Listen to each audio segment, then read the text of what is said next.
Family by choice का part 3 का शुरुआत में सियोल का एक स्टूडेंट जिसका नाम है पार्क जू, जो जून का पास आकर जून से पूछता है कि क्या तुम्हारा पापा अभी भी रेस्टोरेंट चलाते हैं। जून कहता है कि हाँ। तभी पार्क जू हंसते हुए जून से कहता है कि लगता है तुम्हारा पापा का बिजनेस अच्छे से नहीं चल रहा है, तो इसलिए तुम्हारा पापा तुम्हारे लिए इस तरह का शू तुम्हें दिए है। ये कहकर वो जून का मजाक उड़ाने लगता है और कहता है कि आज बास्केटबॉल में मैं ही जीतने वाला हूँ, तो तुम हारोगे तो तुम रोना मत। ये कहकर वो वहाँ से जाने लगता है। इसे सुनकर जून मुस्कुराने लगता है। फिर बास्केटबॉल मैच शुरू होता है। तभी सब लोग जून को चीयर अप करने लगते हैं। यहीं पर डोंग भी जून का खेल देखने आ चुका होता है। फिर खेल शुरू होता है और यहाँ पर जून और उसका टीम अच्छे से खेलते हैं और पार्क जू का टीम को हराते हैं, जिसे देखकर सन्हा, जूओन और बाकी स्टूडेंट खुश होते हैं। तभी सन्हा डोंग को वहाँ से जाते हुए देखता है, तो सन्हा उसका पीछे करते हुए जाता है और वो डोंग का कार को रोककर डोंग से पूछता है कि तुम यहाँ फिर से क्यों आए हो। डोंग कहता है कि मैं जून का पापा हूँ, तो मैं यहाँ उसका खेल देखने के लिए आया हूँ। ये कहकर वो वहाँ से जाने लगता है।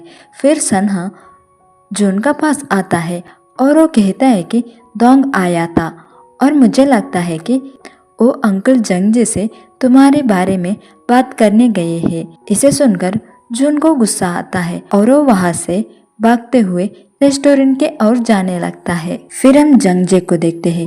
जब वो रेस्टोरेंट आता है तब वहाँ डांग उसका इंतजार कर रहा होता है। फिर वो दोनों रेस्टोरेंट के अंदर जाकर बातें करने लगते हैं। यहाँ पर डोंग जंगजे को अच्छे अच्छे यूनिवर्सिटी का फोटो दिखाकर ये सब यूनिवर्सिटी में बास्केटबॉल खेलने वाला स्टूडेंट को अच्छा अपॉर्चुनिटी मिलता है और ये यूनिवर्सिटी फेमस यूनिवर्सिटी भी है। और वो कहता है कि मैं मेरा बेटा का टैलेंट देखकर क्रेजी हो रहा हूँ। जंगजे कहता है कि लेकिन मुझे पता है कि मेरा बेटा जून अच्छा प्लेयर है, लेकिन मुझे ऐसा नहीं हुआ है। तभी डोंग को गुस्सा आता है और वो जंगजे से कहता है कि अगर तुम्हें पता है जून अच्छा प्लेयर है तो तुम उसे सियोल में क्यों नहीं भेजते हो। तुम्हें पता है जून ने आज सियोल का टैलेंटेड स्टूडेंट को बास्केटबॉल में हराया है, तो तुम समझो जून कितना टैलेंटेड है और तुम उसका फ्यूचर के बारे में क्या सोचे हो। अगर तुम कुछ नहीं कर सकते हो तो मैं उसके लिए कुछ करूँगा, तो तुम उसका फ्यूचर को क्यों खराब कर रहे हो। तभी वहाँ ऊक आता है। डोंग को ऐसे कहते हुए देखकर ऊक को गुस्सा आता है और वो डोंग को धक्का देता है और कहता है कि तुम्हें ऐसा कहने का हिम्मत कैसे हुआ। तुम्हें पता है जंगजे उसका बच्चे के लिए रेस्टोरेंट में कितना स्ट्रगल करता है और तुम जून को बच्चे होते हुए छोड़ दिए थे, तब तुम्हें जून नहीं चाहिए था।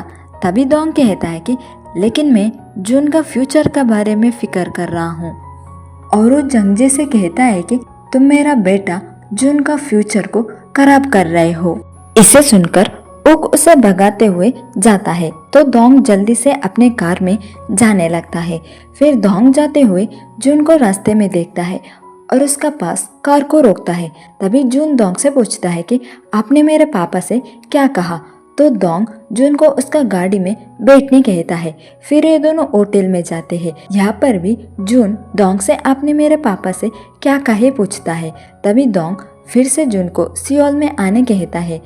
जब जून मना करता है तब डोंग जून को डराता है कि अगर मैं चाहूँ तो मैं जंगजे का रेस्टोरेंट को क्लोज कर सकता हूँ। तभी जून डोंग से मैं आपकी धमकी से डरता नहीं हूँ कहकर वहाँ से जाने लगता है। फिर जून डोंग का बात को याद करके परेशान होता है।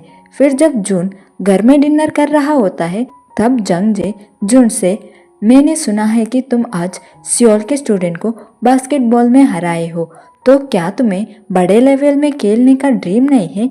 जून कहता है कि मैं सियोल नहीं जाऊंगा क्योंकि मैं आप सबको छोड़कर नहीं रह सकता हूँ।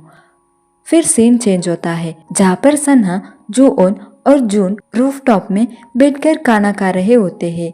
तभी सन्हा को जंगी कॉल करती है। जब सन्हा कॉल पिक करता है तो वो शॉक होता है और वो वहाँ से नीचे जाता है और ऊक से कहता है कि माँ की एक्सीडेंट हुआ है और सो की पापा की डेथ हुआ है। इसे सुनकर सब लोग शॉक होते हैं। यहीं पर फैमिली बाय चॉइस का एपिसोड 7 खत्म होता है।